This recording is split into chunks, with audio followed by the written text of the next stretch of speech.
Welcome back. I am Vivek Bindra.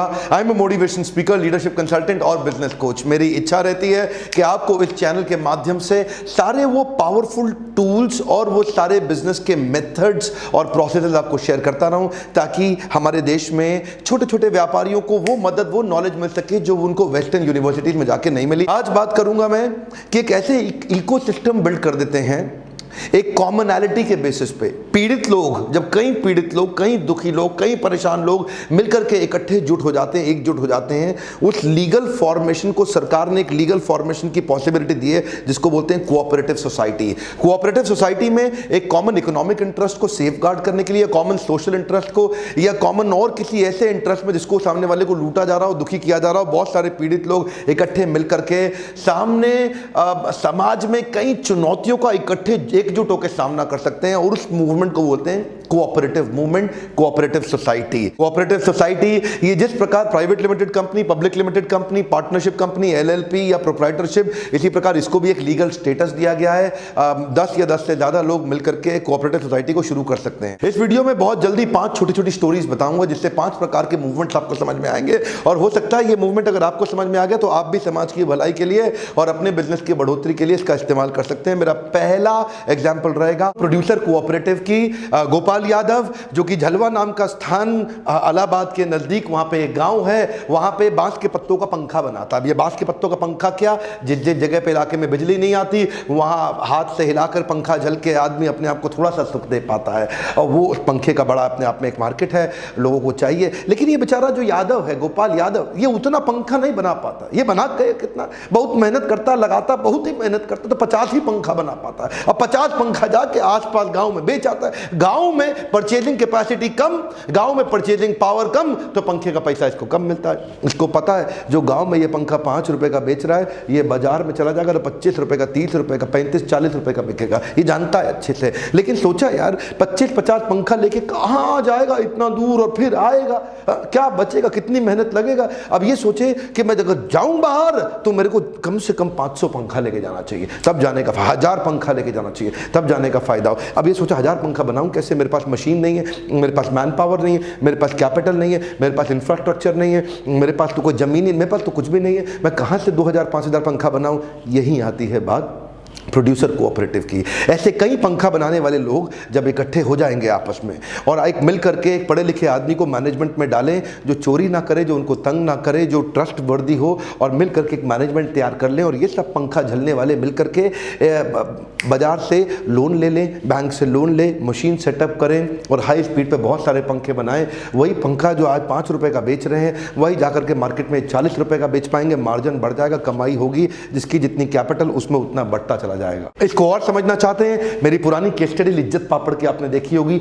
अगर नहीं देखी देख लीजिए, मजा आ जाएगा। अमेजिंग केस स्टडी है लिज्जत पापड़ की। Farmers cooperative society. फार्मर्स की पीड़ा को तो आप जानते हैं, आप पहचानते हैं। महाराष्ट्र के अंदर क्या हुआ आपने देखा, मुंबई तक के लोग पहुंच गए। फार्मर्स हमारे देश के आज सुसाइड कर रहे हैं, आत्महत्या कर रहे हैं, कर्जा चुका नहीं पा रहे हैं, जमीनें बेचनी पड़ रही है।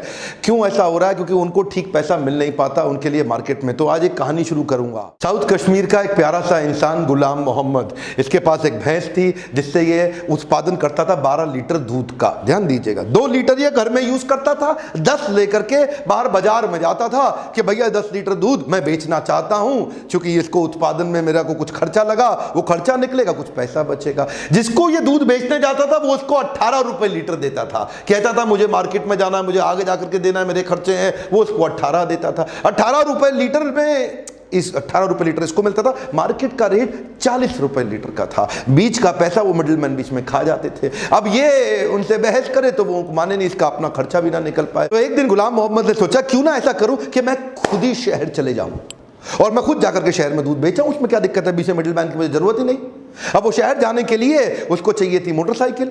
मोटरसाइकिल वो खरीदने गया वहां पे साहूकार से मोटरसाइकिल खरीदने गया, तो वहां पे उसको 5% ब्याज पे उसने मोटरसाइकिल दी, यानी कि कर्जा दिया जिससे मोटरसाइकिल खरीदे वो। अब 5% का मतलब हो गया साल का 60% ब्याज के ऊपर लिया, तो वो उसके ऊपर इतना भार पड़ गया जिसका वो अनपढ़ व्यक्ति हिसाब जोड़ नहीं पाया। बहरहाल ये मोटरसाइकिल तो ले आया और दूध 5 दिन का इकट्ठा करता, 50 लीटर दूध लेकर के शहर जाता। शहर में वहां मंडी पे जो आदमी बैठा वो उसको बोलता, ये तेरा कम से कम इसमें 20 लीटर तो खराब हो गया। 50 में तेरा 20 खराब है, इतने दिन से तू रखा हुआ है, तो 30 का पैसा दूंगा, बाकी 20 का दूंगा नहीं।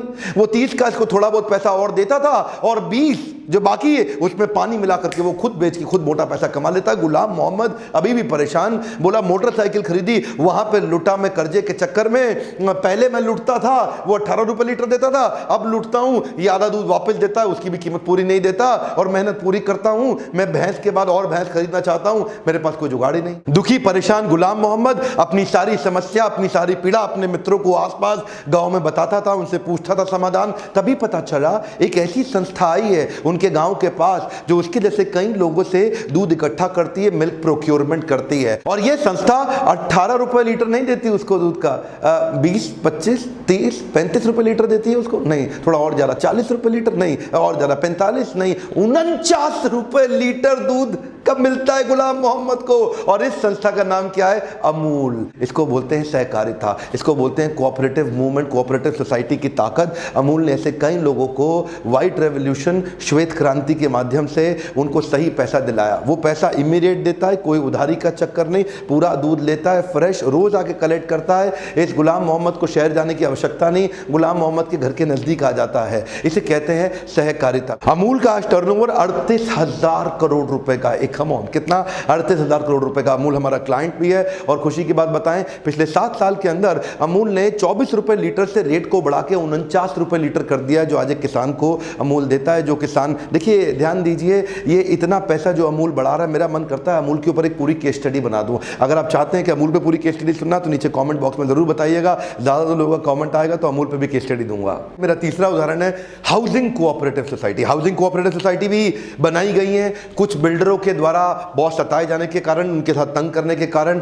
पीछे एक उदाहरण के रूप में अब तो रेरा कंप्लायंस आ गया। खैर, अगर आप जब भी कोई फ्लैट खरीदना चाहते हैं तो पहले बिल्डर चेक कर लीजिए रेरा कंप्लायंट है कि नहीं है। रेरा कंप्लायंस पे आपकी सुरक्षा बढ़ जाती है। Coming back to the example, 2010 के आसपास एक बिल्डर ने कुछ फ्लैट लॉन्च किए पुणे के पास में, महाराष्ट्र में, और वहीं एक साहब ने, सज्जन ने जाके वहाँ पैसा दिया। अपना 20% देने के लिए उन्होंने अपना 1 BHK फ्लैट बेच करके दे दिया और बाकी का लोन ले लिया। और बोला गया उनको कि 2013 के अंदर उनको फ्लैट मिल जाएगा।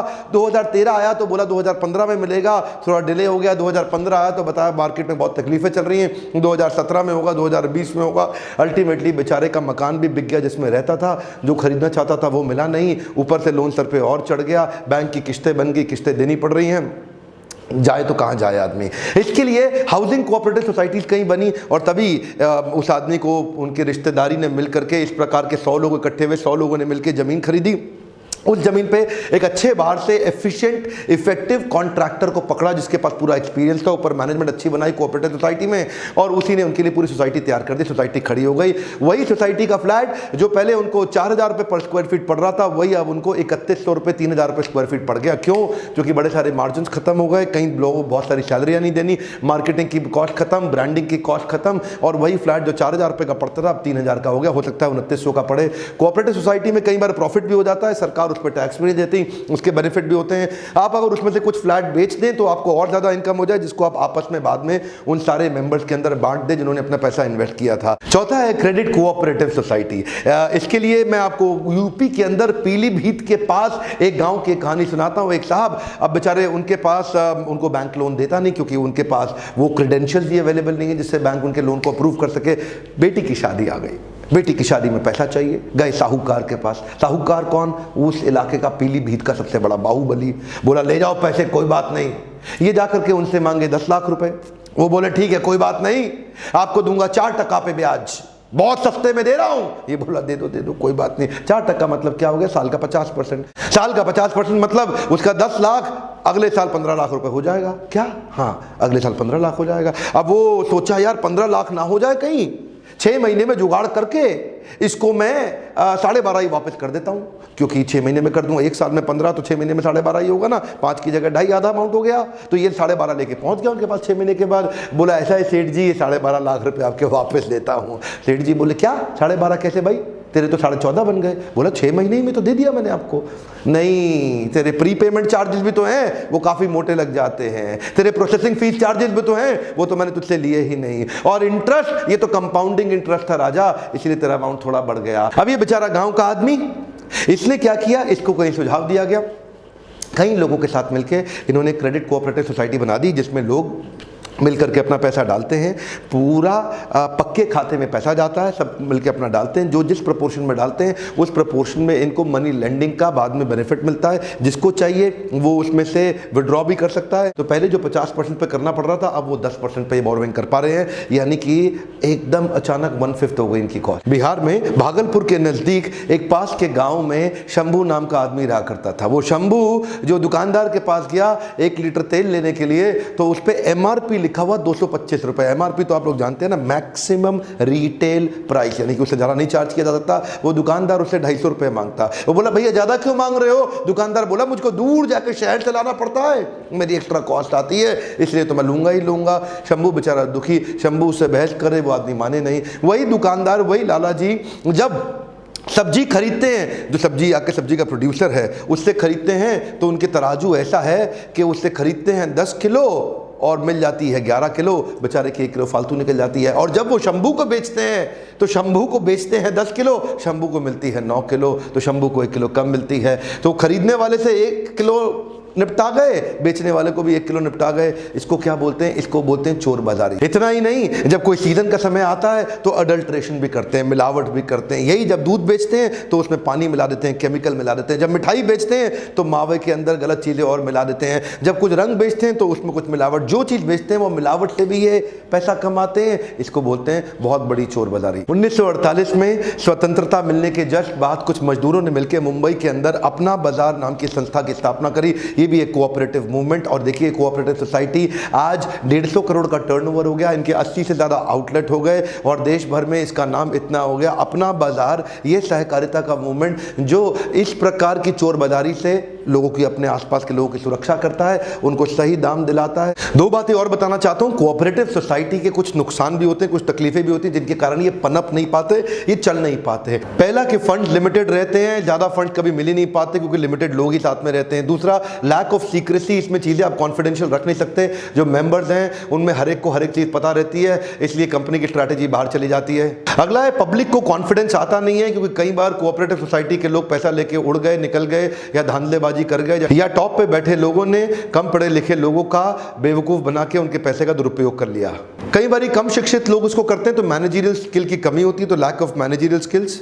एफिशिएंटली ना चलाया जाए तो लॉस भी हो सकता है। अलग अलग प्रकार के लोग इकट्ठे आते हैं तो आपस में कॉन्फ्लिक्ट अमंग मेंबर्स, ये भी एक चुनौती है। और किसी की पर्सनल बहुत बड़ी कमाई नहीं होती तो इसलिए लैक ऑफ मोटिवेशन भी एक दिक्कत रहती है। और फाइनली क्योंकि ये एक लिमिटेड स्कोप की कंपनी है तो लिमिटेड जगह रह जाती है, ये पूरे देश भर में, दुनिया भर में नहीं फैल पाती। बहरहाल इन सब चुनौतियों का सामना करते हुए कई कंपनियां निकली, पूरे देश में, पूरी दुनिया में फैली।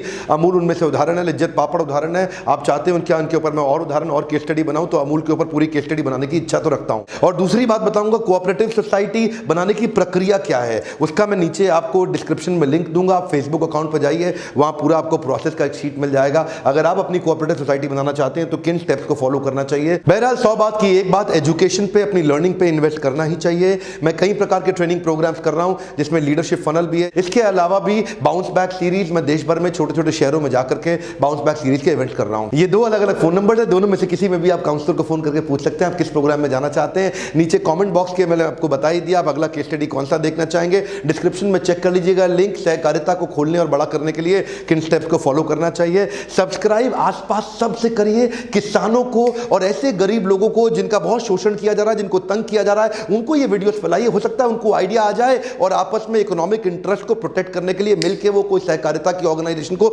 चालू भी किया जा सकता है। हर उस आदमी तक इस वीडियो को पहुंचाइए जिसको लगता है कि इस वीडियो से समझ लेकर के, चाहे वो प्रोड्यूसर है, मैन्युफैक्चरर है, फार्मर है, ये कोई भी सोशल रिफॉर्म आप लाना चाहते हैं।